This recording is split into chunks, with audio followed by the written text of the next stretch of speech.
administración, contabilidad, banca y finanzas, economía, agronomía, etcétera.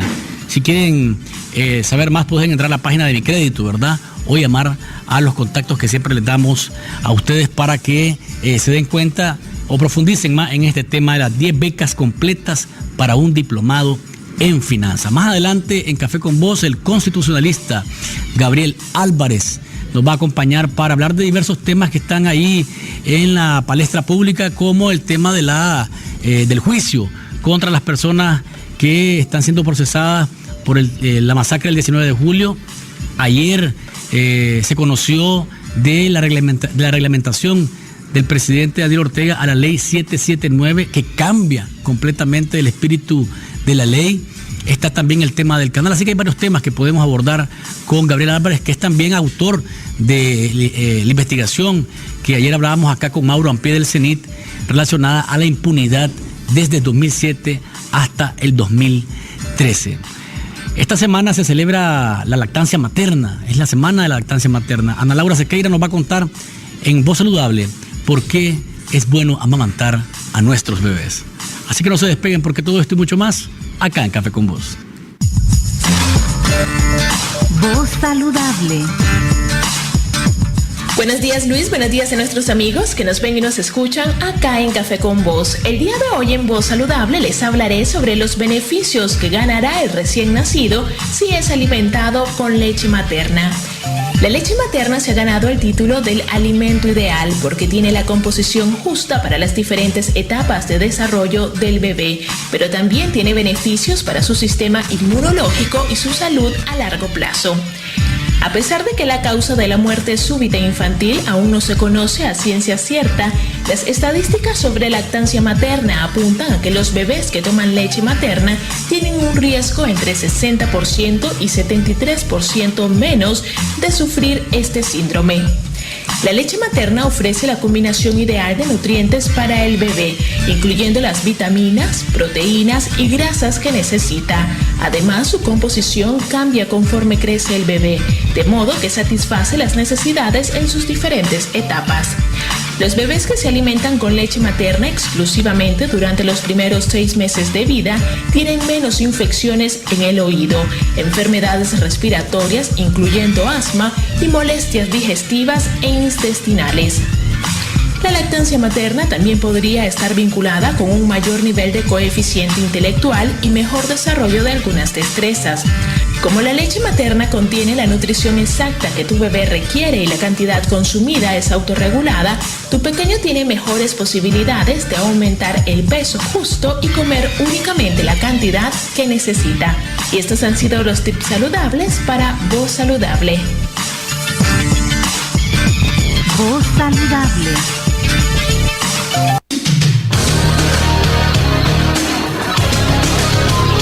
En contexto. A nivel de noticias, ¿de qué está hablando el país? Ayer el gobierno de Nicaragua, a través del Banco Central de Nicaragua y el Ministerio Agropecuario y Forestal, se reunió con representantes de los sectores agrícolas para ver más o menos cuál ha sido el impacto que ha tenido hasta estas alturas la sequía que nos está afectando a Nicaragua y a Centroamérica, que está siendo provocada en parte por la instalación del fenómeno del Niño. Los datos brindados, aunque pretenden ser positivos, de alguna forma golpean la vista. Si no, escuchen las siguientes cifras, amigos televidentes y oyentes. El arroz tenía previsto producir 4.7 millones de quintales y tiene una pérdida de 1.1 millones de quintales, es decir, más de 1.100.000 quintales se perdieron ya en la cosecha de arroz. La producción no va a ser de 4.7, sino de 3.6. El frijol, supuestamente, el frijol rojo no va a tener pérdida. Me extraña, ¿verdad?, el dato. Pero es lo que dicen las autoridades de gobierno y también los representantes del sector agrícola. Maíz, se va a perder también 1.100.000 quintales porque estaba prevista una cosecha de 9,4 millones y se van a producir 8,3. Y maní, se van a perder unos 100.000 quintales de maní. Ayer decía el gobierno que están estudiando las posibilidades de, o mejor dicho, planificando estrategias para hacer frente a lo que resta de la cosecha. Según lo que dice el gobierno, el crecimiento económico se va a mantener en un rango de 4.5%. Yo tengo todavía mis reservas sobre eso, creo que va a ser menos. Y un sector que no salió muy contento por la cara que llevaba al momento de hablar con los medios de comunicación fue el sector ganadero. Decía, seguimos esperando una respuesta. Y yo me equivoqué en la cifra, son $300,000 lo que están pidiendo los ganaderos para, yo dije 3 millones, son $300,000 lo que están pidiendo los ganaderos para hacer frente al tema de las reses que se están muriendo. Unas 600,000 reses están en peligro a nivel nacional de muerte porque, como les decía, uno pasa por los lugares donde había agua, donde había ríos ahora y no existen. No están, y entonces el ganado se está muriendo por falta de alimento, por falta de pasto y por falta de agua. Lo cierto es que los datos son verdaderamente preocupantes, aun cuando quieran decir que no va a haber mayor afectación, porque decían, bueno, no es una afectación del 100%, dice. De 66 municipios del corredor seco, un 20% es el que está verdaderamente afectado. La pregunta es, ¿qué vamos a hacer, si es así el dato, qué vamos a hacer con ese 20% de la población nicaragüense que está ahí, que seguramente va a sufrir de hambre? Porque si no hay producción, no hay comida. Si no hay lluvia, no hay grano. Si no hay lluvia, no hay vaca bien alimentada, no hay leche, no hay queso. ¿Verdad? Si no hay maíz, no hay tortilla. Entonces creo yo que es importante que no minimicemos también. Yo sé que en aras de no alarmar, y decía José Dan Aguirre, lo que no queremos es queremos que no haya especulación. Efectivamente, estamos de acuerdo, pero tampoco podemos ponernos a decir que todo está maravilloso, que no nos va a afectar mucho, ¿verdad? Porque estamos cometiendo un error. Tenemos una llamada telefónica. ¿Aló? Buenos días, Luis. Buenos días, don Alfonso. Buenos días. Buenos días. Hombre, es bien interesante el tema que estás tocando, porque pareciera que en Nicaragua nos caracterizamos por ser irresponsables hasta la pared enfrente, como dicen. ¿Por qué? Porque, hombre, el tema del niño es un tema que ya está previsto hace 4 meses. Hace 4 meses se comenzó a decir que el niño se iba a activar, que esto, que el otro, y nadie hizo caso. Yo recuerdo que en los 800 con Eduardo González, yo dije, hombre, nos estamos preparando para el niño, como dos intervenciones, y me vieron como loco. Sin embargo, ayer yo vi un show de mal gusto, pues. Es decir, los señores funcionarios de las instituciones, los ministros y el COSEP, hablando de que van a comenzar, mira qué responsabilidad, de que van a comenzar a tomar medidas para el niño. Si ya es tarde, hermano. Ahí es donde yo digo, ¿cómo es posible que tanto el COSEP, que tiene responsabilidades con los productores, como los ministros, que tienen responsabilidades con la nación, se hayan metido este autogol y vengan a estar hablando de disparate? Porque lo que están hablando es qué lindo, que tanto quintales menos, no es cierto eso, es más grave la situación, y nosotros debemos alertar, aunque sea tarde, por tu medio, pues, porque no estábamos hace 4 meses con vos. Es imposible hacer nada. Solo hay un camino para mí, y es lo siguiente, porque ellos no plantearon ninguna solución. Ellos solo llegaron que tanto quintales, esa es una solución.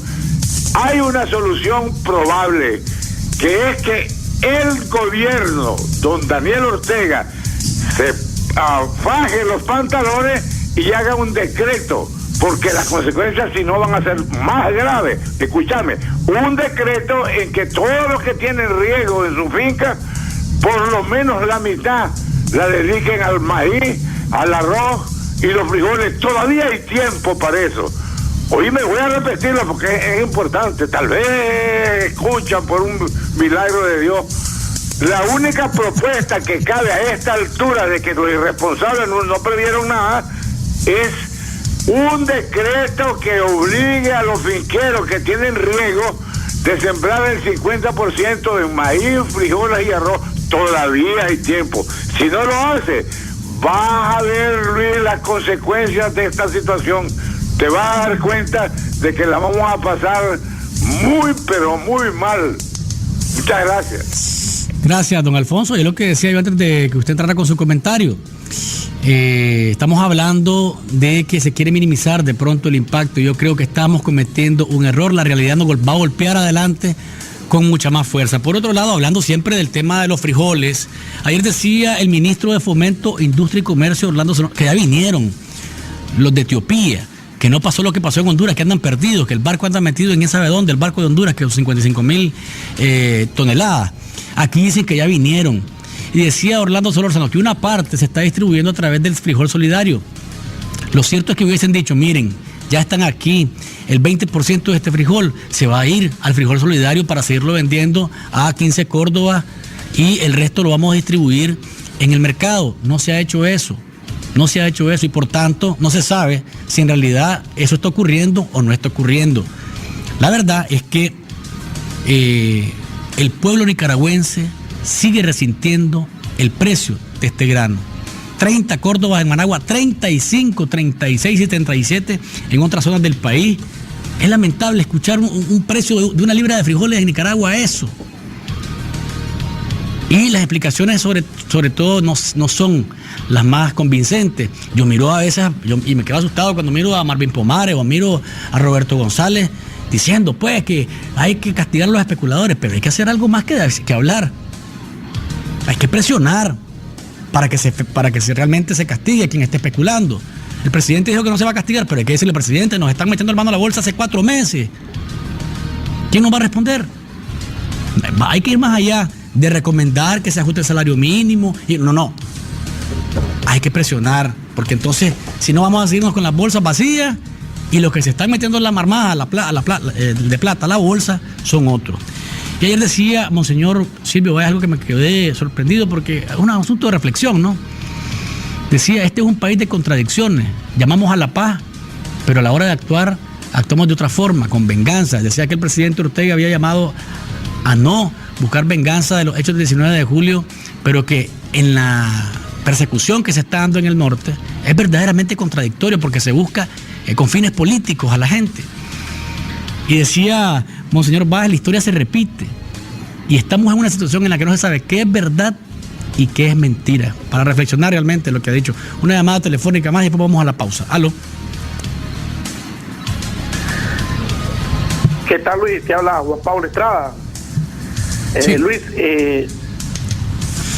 estaba viendo hoy que los ganaderos se están quejando de la sequía, se están quejando de todo y le están pidiendo ayuda al gobierno.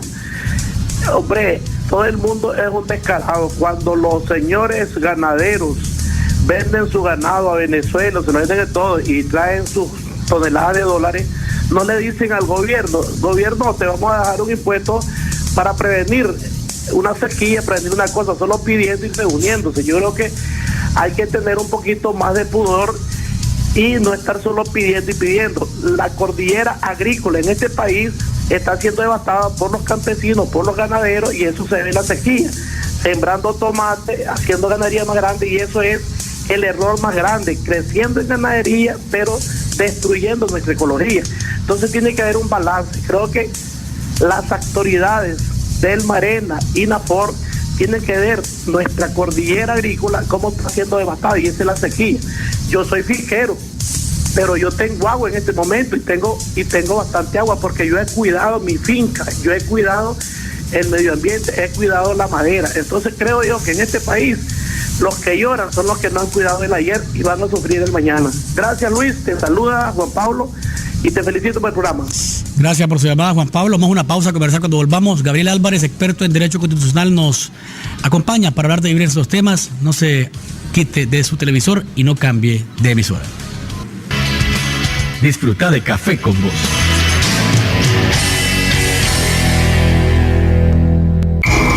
Premia Banpro sí te premia. 70 ganadores de televisores LED y teatro en casa. Vive la pasión del Mundial.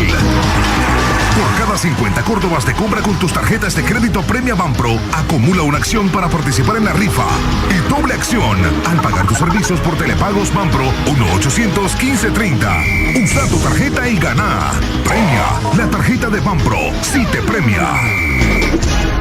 Taller de rectificación El Progreso. Alta precisión con acabado perfecto. Empresa líder en el ramo industrial, agrícola y automotriz. Contamos con el torno más grande de Centroamérica. Taller de rectificación El Progreso. Los esperamos en el barrio Campo Cruz. Teléfono 2249-7364 y 2249-7365. Todas las mujeres tenemos derecho a vivir sin violencia. Si tu novio, pareja o esposo te engaña, te miente, te cela, te controla, cuidado, la violencia está presente. Si destruye tus artículos personales, te empuja, te golpea y te manosea, reacciona, denúncialo y pedí ayuda. Si te abusa sexualmente, te viola y te amenaza de muerte, aléjate. Tu vida está en peligro. La violencia hacia la mujer es un delito. Ley 779. Un mensaje del movimiento María Elena Cuadra. El costo de la vida ya no se aguanta. Cada semana sube el precio de la gasolina, la comida, el gas, la luz, los zapatos, la ropa. Todo está más caro. Los reales no ajustan ni para los 3 tiempos de comida. Dicen que estamos mejor, pero yo sigo sin trabajo. En mi familia no sentimos esa mejoría. Entonces, ¿quiénes son los que están mejor? Exigimos a los gobernantes mejorar las condiciones de vida de la gente y no seguir acumulando riquezas con sus negocios familiares. Derecho que no se defiende es derecho que se pierde. Centro Nicaragüense de Derechos Humanos. Cuando llegué a mi primera reunión estaba muy asustado y no sabía con qué me iba a encontrar. ¿Un grupo de adictos reunidos ayudándose unos a otros? Por favor. No importa lo que decía, nadie se sorprendía. Otras personas habían sentido lo mismo que yo. Tantos años estuve solo, ahora no. Es posible parar de consumir drogas. Las pruebas son las reuniones, pero tienes que venir. Llama a Narcóticos Anónimos. Libre, gratuito, confidencial. Línea de ayuda. 8374-7845. Podemos ayudarte.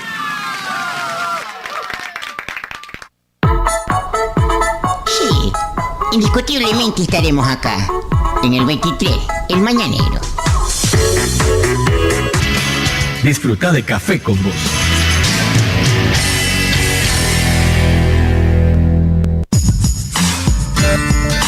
Pinta por vos. Estamos de regreso, amigos televidentes y oyentes. Gracias a quienes están en sintonía nuestra a través del canal de noticias de Nicaragua CDNN 23 y a través de la red de radios. Recuerde usted que puede participar del programa metiendo su cuchara y dándole saborcito al café 2270-98-87 y puede también mandar mensajería de texto a través del 85-88-29-12. Está con nosotros ya el experto en Derecho Constitucional, el amigo Gabriel Álvarez. Lo hemos invitado esta mañana porque, además de ser autor del informe sobre impunidad de las violaciones de los derechos políticos y civiles 2007-2013, que hablamos ayer con Mauro Ampie del CENIT, queremos hablar con él de diferentes temas, ¿no? Que están ahí, son actuales y que a lo mejor usted tiene alguna duda o tiene algún comentario, así que los invitamos a participar. Gabriel, bienvenido a Café con Vos, gracias por acompañarnos. Ya habías estado con nosotros cuando estábamos en radio nada más. Así es, Luis, muchas gracias a vos por invitarme. Así que te agradezco que estés por acá. ¿Cómo te gusta el café? ¿Te acordás cuál es la respuesta? Me gusta con usted, amigo. Con vos. Bien, Gabriel, para hacer más o menos un resumen de lo que hablamos ayer con Mauro, este informe determina que en Nicaragua el tema de la impunidad camina a paso agigantado. Sí, yo creo que es un buen mensaje de lo que ayer conversaste con Mauro. Mauro hizo un excelente, a mi juicio, pues, síntesis, acotamientos, subrayados del trabajo. Yo creo que es importante, tal vez, Luis, señalar que este trabajo, y disculpen amigos televidentes la inmodestia, este trabajo es un excelente análisis y un esfuerzo muy riguroso y pretende ser imparcial, objetivo, utilizar métodos científicos. Se utilizó, entre otros métodos, creo que es importante destacar el método inductivo.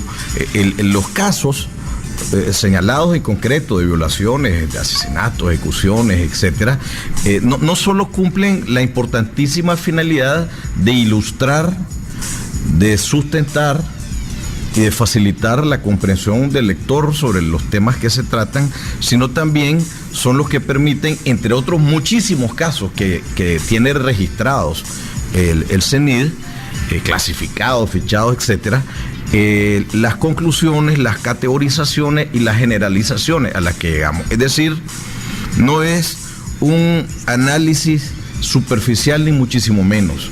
Nosotros trabajamos con la doctrina más actualizada, trabajamos con jurisprudencia de la Corte Interamericana de Derechos Humanos, con jurisprudencia de la Corte Suprema de Justicia nicaragüense, y trabajamos, sobre todo, quisiera decirte que en un contexto planteado por el CENID, planteado por la presidenta del CENID, la doctora Vilma Núñez de Escorcia, y el director ejecutivo, el doctor Mauro Ampié. Entonces,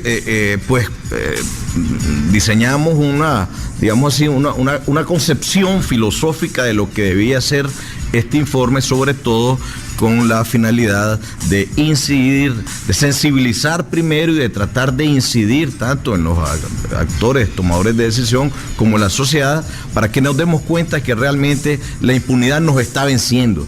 Por supuesto no nos ha vencido, por supuesto, incluso el informe lo dice, señala una serie de recomendaciones que están vinculadas a los casos, a los análisis y a las conclusiones a las que se llegan.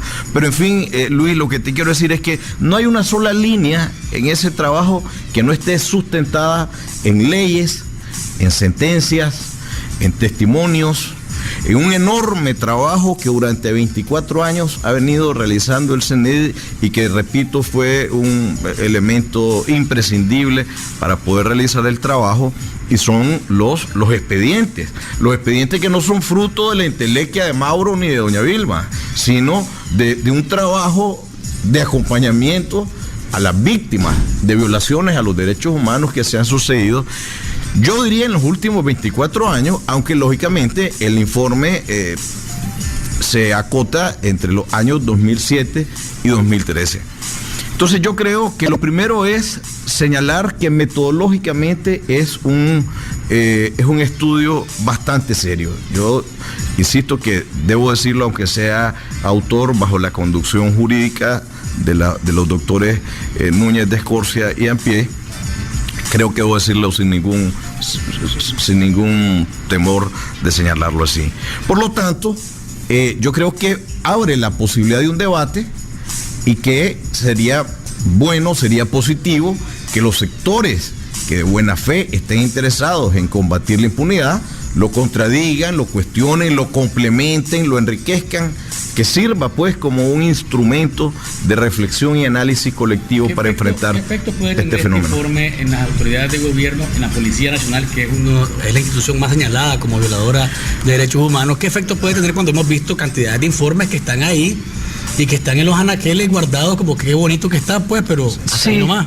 Efectivamente, cuando hacía estas reflexiones, pensaba en instituciones como la policía, como el Poder Judicial, como el Ministerio Público, como la propia Presidencia de la República, y como organismos de la sociedad civil, aliados del gobierno, y que no vean este informe como un elemento confrontativo o como un elemento con el ánimo de hacer política de oposición, y muchísimo menos, sino todo lo contrario, que lo vean con un sentido constructivo, que lo vean con un enfoque de que ellos tienen un rol imprescindible, yo diría sine qua non, que jugar para poder superar los problemas que se señalan en este informe. Y yo, si me permití, un segundo acotamiento, pues a mí me parece que el tema del método y de los insumos con los que se contó, montañas enteras de expedientes, de información, los informes anuales del CENID sobre derechos humanos, e informes de otras materias, sobre cuestiones electorales, sobre reformas constitucionales, sobre la policía, los casos, como te digo, que llevaba su acompañamiento, la mejor mejor doctrina, desde mi punto de vista, actualizada sobre la materia de derechos humanos. Entonces, este informe, aparte de ese tema metodológico, yo diría que debemos de reconocer, y yo entiendo que en el informe queda suficientemente demostrado, que hay toda una sistematicidad, hay un patrón, hay una política pública que se puede deducir de manera inductiva, que es un método científico plenamente avalado, y que por lo tanto yo creo que va un poquito más allá de los informes a los que estamos acostumbrados. Nosotros sistematizamos causas, y eso es un avance cualitativo, a mi juicio, muy importante, que le permite a las autoridades precisamente profundizar en ese estudio para tratar de superar el tema. Ojalá que hubiese... el problema fundamental, hay muchísimos problemas. Yo invito desde tu programa, y aprovecho tus cámaras para que... Y las emisoras y las emisoras, sí, disculpa Luis, para que la sociedad nicaragüense en general, los distintos sectores, lo estudien a profundidad, repito, lo enriquezcan, lo complementen, porque también lo critiquen y lo cuestionen, porque entre todos podemos ir encontrando las mejores soluciones. Pero quiero señalar que una causa esencial sin la cual no se puede comprender el fenómeno de la impunidad en Nicaragua es el deterioro del Estado de Derecho. El deterioro, yo incluso a veces utilizo con ánimos de enfatizar, no con ánimos peyorativos ni muchísimo menos, sino con ánimo de enfatizar en algunos temas. Yo a veces utilizo el término de demolición del Estado de Derecho. Aquí el Estado de Derecho en Nicaragua no es más que un rótulo, no es más que una apariencia, un maquillaje que utiliza el comandante Ortega para encubrir un régimen autoritario, que es precisamente la condición indispensable y central para que se dé la impunidad. En realidad no puede funcionar un sistema autoritario con apariencia democrático sin impunidad. Así que los invitamos, amigos televidentes y oyentes, de nuevo, este informe, Impunidad de las Violaciones a los Derechos Civiles y Políticos en Nicaragua, está en en el sitio web del CENIT. Usted puede tener acceso a él a través de internet, léalo, entérese, reflexione, piense, comente, porque es importante que nos enteremos y sepamos más o menos qué ha ocurrido en ese periodo. 79 personas muertas, la mayoría de ellas sus casos en la impunidad, y otros ni siquiera se han iniciado algún tipo de investigación. Discúlpame que te interrumpa 10 segundos. De esas 79 personas muertas, efectivamente las estadísticas del CENIT así lo señalan, pero en el propio informe habla de estadísticas del propio ejército. Sí, 55, el ejército habla de 55 muertos. Lo reconoce. Escúchame, Luis, 55 muertos que no sabemos quiénes son. O no se sabe públicamente. O algunos sí sabemos, pero... Sí, algunos sabemos, sospechamos que se refieren a ellos en realidad. Y cómo murieron y por qué murieron. Si cuando atrapas a un delincuente, lo atrapas y lo pones a la orden de las autoridades.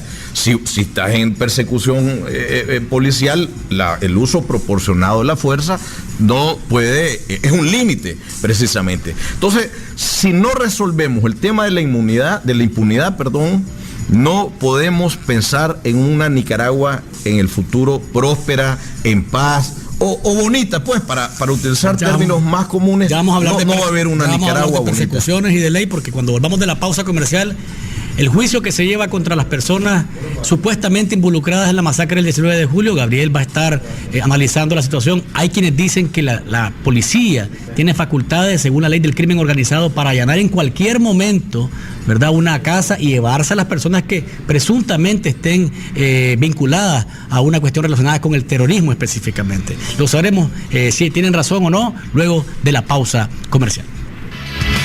Disfruta de Café con Vos.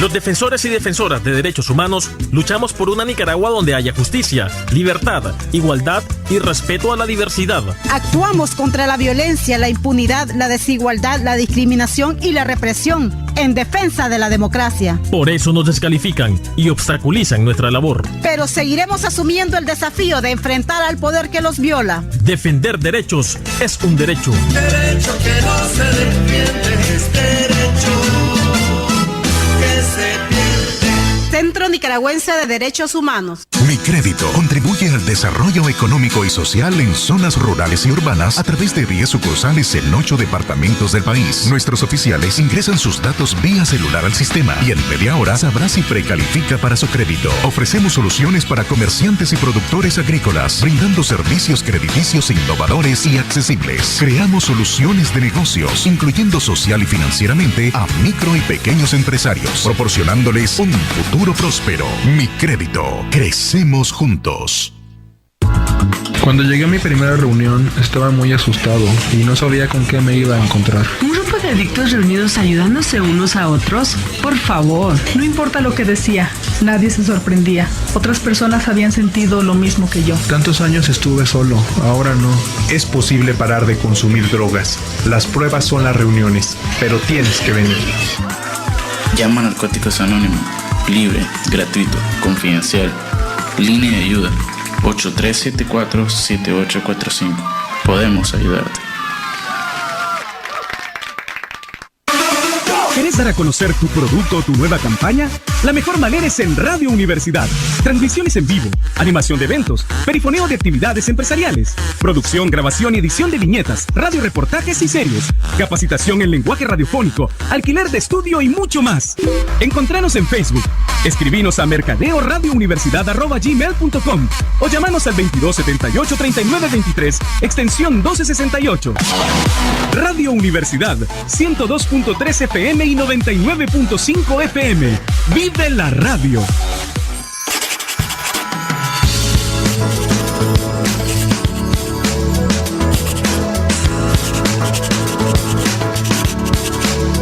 Todos somos iguales ante la ley, a dignidad y derecho. No se discrimina a ninguna persona por su raza, color, sexo, idioma, religión, opinión política.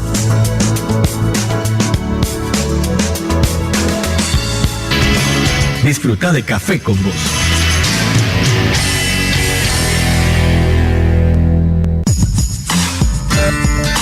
Pinta Pujos.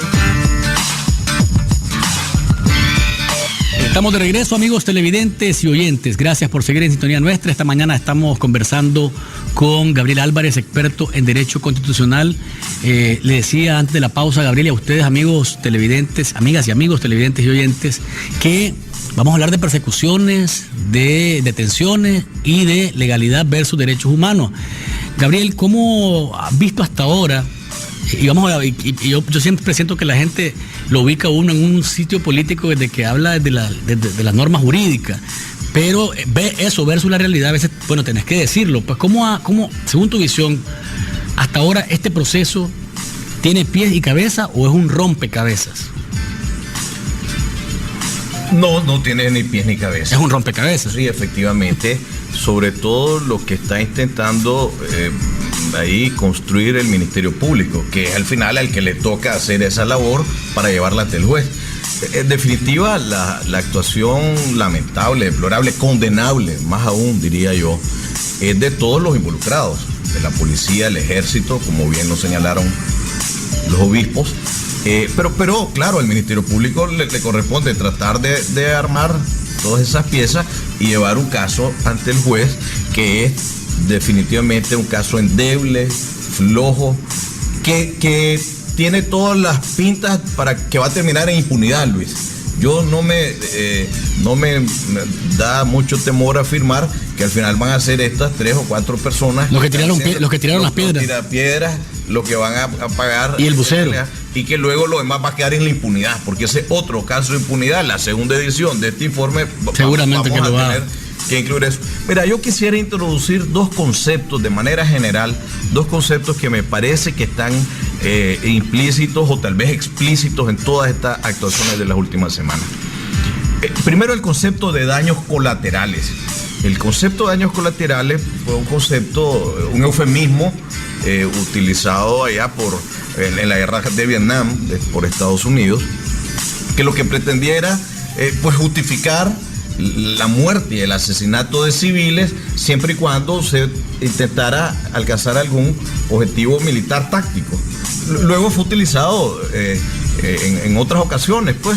la luz pública sale con la guerra del Golfo en 1991. Ha sido utilizado, el concepto de daños colaterales ha sido utilizado incluso por terroristas como Timothy McVeigh, cuando, no sé si recordás, bombardeó un edificio público de Estados Unidos. Él dijo que, bueno, que la muerte de los civiles eran daños colaterales. Fíjate bien, este es un elemento gravísimo en términos doctrinarios.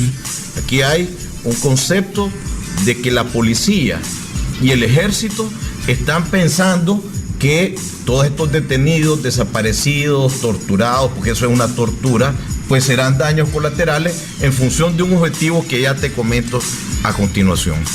El otro concepto que me parece que está implícito en estos elementos es el concepto de guerra preventiva. Aquí hay una suerte de guerra de contrainsurgencia preventiva. En tanto, lo que estamos viendo serían daños colaterales por la ejecución de una guerra de contrainsurgencia preventiva, que tampoco es nuevo, es un concepto viejo, un eufemismo viejo. Ya la dictadura argentina la utilizó, tratando de vincularlo con insurgencia violatoria de derechos humanos, actualmente con crimen organizado. En cualquier caso, la pretensión de vincular esos esfuerzos de contrainsurgencia preventiva, es decir, anticipándose a los hechos, es para invertir la carga de la prueba, Luis. Aquí quienes tienen que probar que no hicieron eso son, en este caso, los cuatro jóvenes, los tres tirapiedras y el bucero. Tienen que probar que no estaban ahí, pues, porque lo que le están formando es un caso sumamente precario. Pero fíjate que luego solo termino esta idea, a mí me parece muy, muy importante, en mi opinión, este fenómeno de la guerra contrainsurgente preventiva.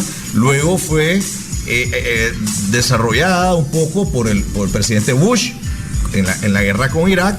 Él aplicó la guerra justa de tradición medieval tomista a la guerra preventiva, y fue fuertemente criticado por todos los sectores de la sociedad norteamericana y del mundo. Entonces, estos dos conceptos de guerra preventiva, en lo que hay una suerte de profecía autocumplida, y de daños colaterales, creo que derivan del concepto de seguridad nacional, que fue fuertemente criticado por amplios sectores también en Nicaragua y por expertos cuando se introdujo a la ley de la policía y a las reformas constitucionales. Entonces la policía cree que en aras de encontrar a los autores intelectuales y materiales, por ejemplo, que en aras de combatir el crimen organizado, probablemente, se puede y se debe y se está facultado para pasar por encima y atropellar los derechos humanos y constitucionales de los ciudadanos. Ya vamos a seguir hablando de este punto, pero tenemos una llamada telefónica. Aló.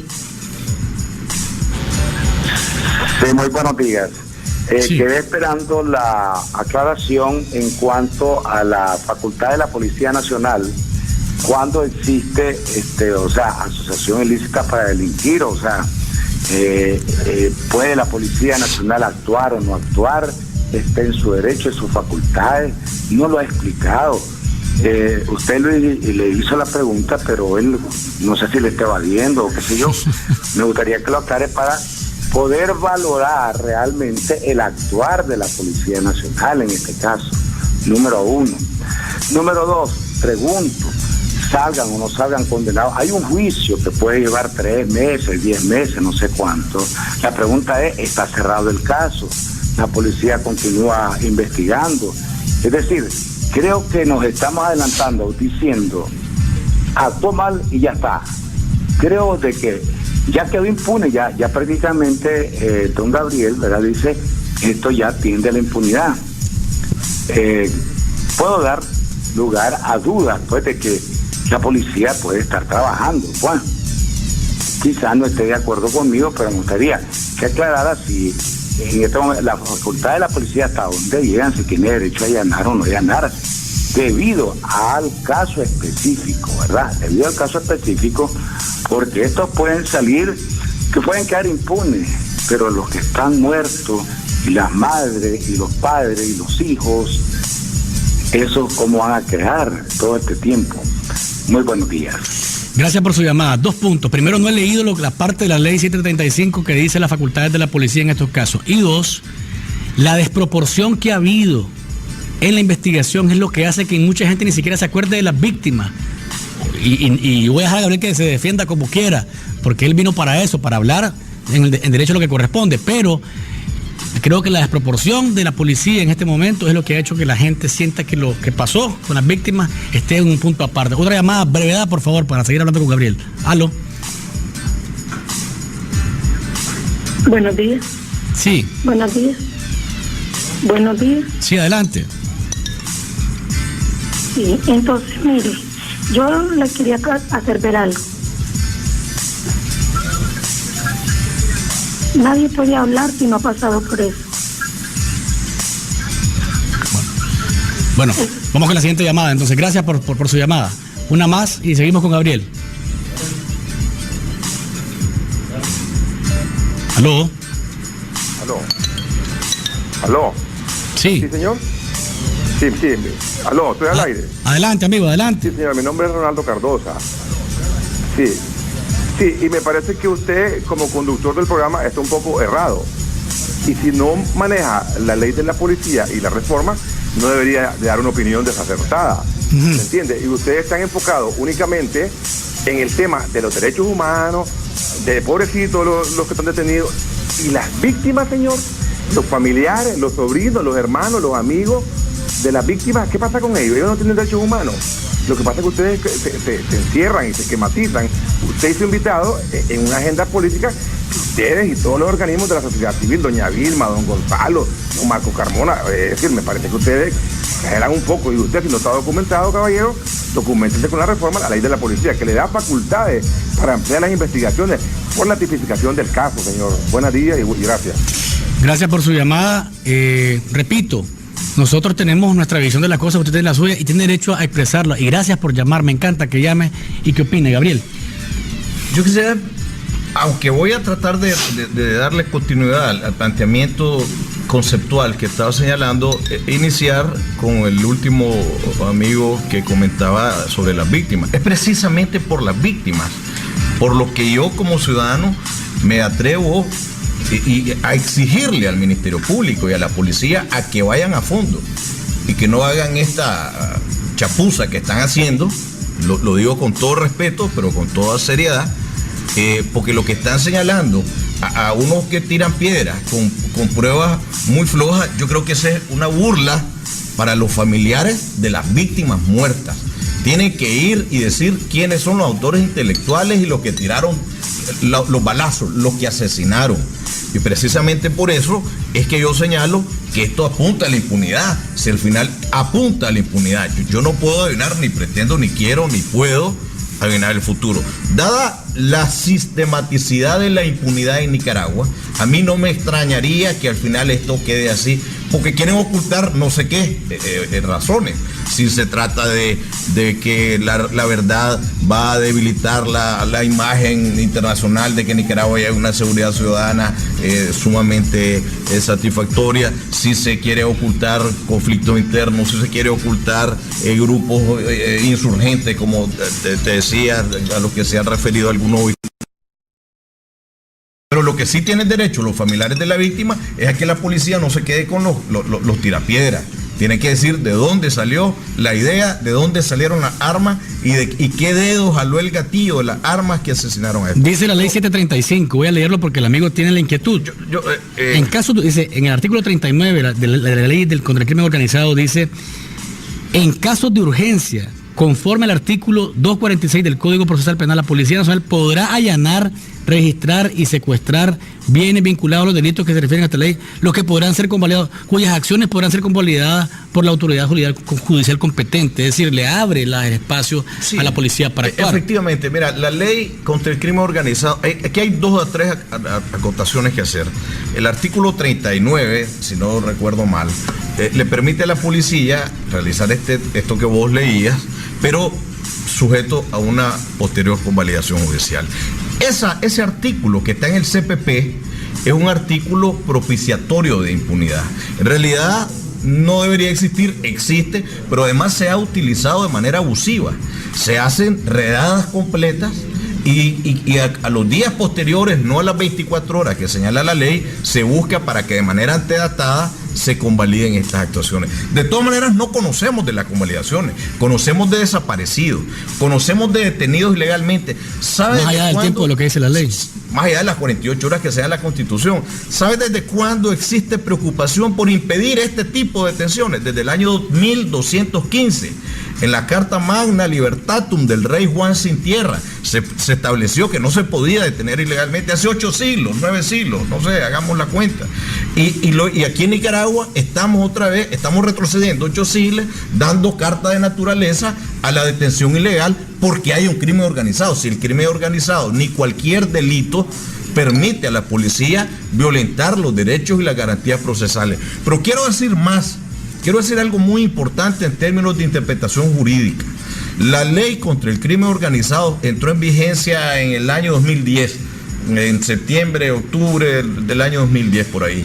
Esa ley debe de interpretarse y aplicarse ahora de conformidad con las reformas constitucionales aprobadas hace unos meses, con la ley 874, que explicita el derecho al debido proceso y a la tutela judicial efectiva, lo cual deroga y convierte en inconstitucional cualquier precepto de la ley del crimen organizado que vaya contra los derechos humanos y los derechos constitucionales que establece nuestra Constitución y que establecen los instrumentos internacionales ratificados. Tenemos la última llamada telefónica, la última, porque tenemos que terminar con tiempo y además Gabriel queda un par de temas todavía con él. Aló.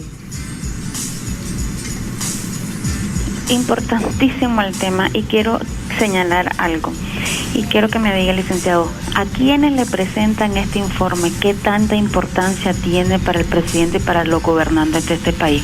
Aquí vino Ban Ki-moon y dijo como que había aterrizado al país de las maravillas. Si año con año está ascendiendo las muertes no aclaradas, ¿ustedes creen de que el presidente le interesa si ni siquiera ha puesto mano y le ha dado importancia en apoyar a los productores con esta sequía? Pregunto yo, o sea, ¿qué relevancia tiene en todo esto? Y ustedes como organismo de derechos humanos, ¿qué están haciendo para ser escuchados en cuanto a esto? Gracias. Bueno, en primer lugar yo diría que yo no hablo como organismo de derechos humanos, yo no soy miembro del CENID. Este estudio fue realizado a instancia y sufragado e inspirado en las finalidades, en el plan quinquenal del CENID, efectivamente, para incidir en la sociedad y en los tomadores de decisión. Pero yo no puedo hablar en nombre del CENID. En todo caso, eso lo hará la doctora Núñez de Escorcia o el doctor Mauro Ampié. Yo creo que este estudio es muy importante, por supuesto, para los gobernantes, para que se den cuenta. Tal vez sus asesores le dicen otra cosa, lo dudo. El comandante Ortega sabe muy bien que las violaciones a los derechos civiles y políticos son parte esencial de la posibilidad de perpetuarse en el poder, pero tal vez también es bueno que escuche otras voces. Pero si al presidente Ortega ni le va ni le viene, en realidad es sobre todo para la sociedad, para que la sociedad tome conciencia, reflexione sobre este asunto y obligue a los gobernantes a tomar las medidas necesarias para detener y para erradicar la impunidad. Bien, gracias Gabriel por el tema del informe. Vamos al tema de la ley 779. Ayer apareció el reglamento en el que el femicidio se circunscribe nada más a una relación privada. Es femicidio cuando la mujer muere, de acuerdo al reglamento, muere en una relación de pareja o una relación de una expareja y ya cambia completamente el espíritu e introduce a otros elementos para el término de la mediación. ¿Eso se puede hacer con un reglamento? Mira, ese es un ejemplo más de lo que el informe dice, que la falta de institucionalidad, que la concentración del poder y la anulación del principio consecuentemente de división de poderes es la razón fundamental de la impunidad. Mira, el presidente no tiene competencia para hacer eso. Sin entrar en el debate... ¿Qué es un reglamento? Un reglamento es una norma de jerarquía inferior a la ley formal emanada por la Asamblea Nacional. Cambiarla. No hay manera que un Estado democrático de derecho, el presidente de la República, pueda dictar una norma que transforme, que modifique los términos establecidos por el legislador democrático. Por lo tanto, a mí me parece que ese es el dato más importante en cuanto a ese tema. Podrían discutirlo en la Asamblea Nacional, y si la Asamblea Nacional decide reformarlo, pues a unos sectores les molesta. O el presidente puede vetar. El presidente, claro que puede vetar la ley 779. No, ya pasó el periodo, pero puede vetar cualquier proyecto de ley en el momento en el periodo que en este momento ya no, porque la ley ya se fue 2 años publicada. casi. Pero fíjate bien, un momento llegó a decir algún magistrado de la Corte Suprema que no había necesidad de reformar la ley, sino que ellos, en un seminario o en una sentencia, que ellos iban a interpretar y le iban a decir a todos los jueces cómo aplicarla. Pues eso es delito. Eso no lo puede hacer la Corte Suprema de Justicia, ni un magistrado, ni la Corte en pleno. Y también es violatorio de las facultades del presidente de la República, porque no es un faraón. Que sepa don Daniel Ortega que no es un faraón, no es el emperador. Él está sujeto a la Constitución política y al ordenamiento jurídico. Y sus reglamentos, le duela o no le duela a sus asesores, a quienes están diseñando sus políticas, no pueden pasar por encima de la ley de la Asamblea Nacional. Ese reglamento es ilegal, es impugnable. Debe de impugnarse. Los sectores interesados deben de impugnarlo. No importa que ya sepamos cómo va a resolver su Corte Suprema de Justicia, pero sí sigue acreditándose y sigue aumentándose el dossier que precisamente permite luego elaborar este tipo de informes y decir, mire, en Nicaragua no hay división de poderes. El último tema que quería tocar con vos antes de que te vayas es el tema de las tierras HKND. Ha andado de un lado para otro informando nada más, no retroalimentándose, porque lo que vemos es cuando les preguntan, no hay capacidad de respuesta a las dudas que tienen los pobladores y la gente que está preocupada por el tema del canal. Las expropiaciones, decía Chanito Aguirre, que no hay de ninguna manera, que no es un cheque en blanco esto de la concesión. Sin embargo, la concesión se abstrae el Estado de Nicaragua de actuar legalmente contra el concesionario en cualquier circunstancia. Lamentablemente el presidente del COSEP, el señor Aguirre, tuvo una de sus más deplorables y lamentables intervenciones públicas, porque lo que él dice, a mí me parece que se puede interpretar de muchas maneras. Una de ellas podría ser autojustificar el cheque en blanco, porque es un verdadero cheque en blanco. O sea, dice que no es un cheque en blanco. Pues lea bien la ley, señor Aguirre. Lea la ley 840, lea el acuerdo marco de concesión y se va a dar cuenta que es un enorme cheque en blanco, no solo por los problemas de la propiedad que a él le interesan. Se entregó un cheque en blanco de la soberanía nacional. Los problemas más importantes no vienen de la expropiación, Luis Galeano, vienen de toda la dejación de competencias estatales y de soberanía que el gobierno del comandante Ortega le entregó al concesionario Guanyin. Y que se venga ahora a asustar José Aguirre, o que se venga a dar cuenta. Es más, el COSEP interpuso un recurso de inconstitucionalidad solamente por el aspecto de la soberanía, de la soberanía de las reservas del Banco Central y el derecho de propiedad y libre empresa, nada más. Lo demás no le interesó. Es más, ahora que hablamos de un reglamento violando una ley, hemos visto un sinnúmero de veces al COSEP proponiendo como gran solución jurídica a problemas de legalidad que mediante los reglamentos se modifiquen problemas que ellos entienden establecen las leyes. Hasta que el COSEP no entienda que el Estado de Derecho no es un mero discurso vacío de contenido, hasta que no logre saber que a la empresa privada, a la economía de libre mercado, al clima de negocio, la única manera posible de hacer sostenibles los logros más o menos importantes que hemos tenido, repito, es pasando de un discurso sin contenido a una política de hechos, a una negociación respetuosa con el gobierno, pero que no venga ahora a decir, por ejemplo, la tremenda imprudencia de señalar que aunque la ley diga una cosa o la otra, ellos tienen un compromiso público del concesionario de que van a actuar de determinada manera. Eso podría ser una expresión de que la concepción de la dirigencia empresarial del COSEP está, a mi juicio, quedando agotada. O el COSEP se pone de conformidad con los tiempos del siglo XXI y con las exigencias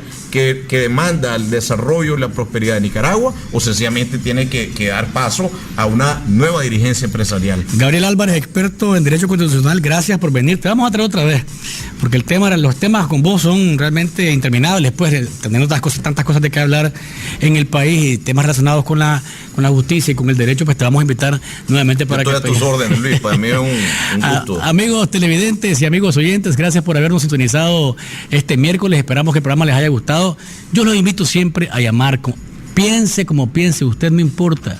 En este programa hay diversidad para el debate y hay apertura para el debate. Y recuerdo nada más algo antes de que se me olvide. Al día siguiente, el lunes 20 de julio, yo estaba acá condenando los hechos que pasaron el 19 de julio y pidiendo que se hiciera justicia. No me he olvidado de las víctimas nunca. Son las víctimas la prioridad aquí, pero el actuar que ha tenido la policía en este caso y la manera en la que ha presentado la acusación, lógicamente que me hacen pensar y reflexionar sobre si lo que está ocurriendo es correcto. Nos encontramos mañana y recuerden, no hay mañana sin café. ¿Estás despierto? Disfruta de Café con Voz.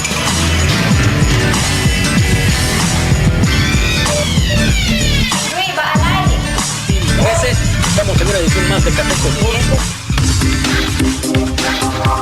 Es un sorbo mañanero con el que puedes darte cuenta de cómo anda la economía. ¿Estás despierto? Disfruta de Café con Voz.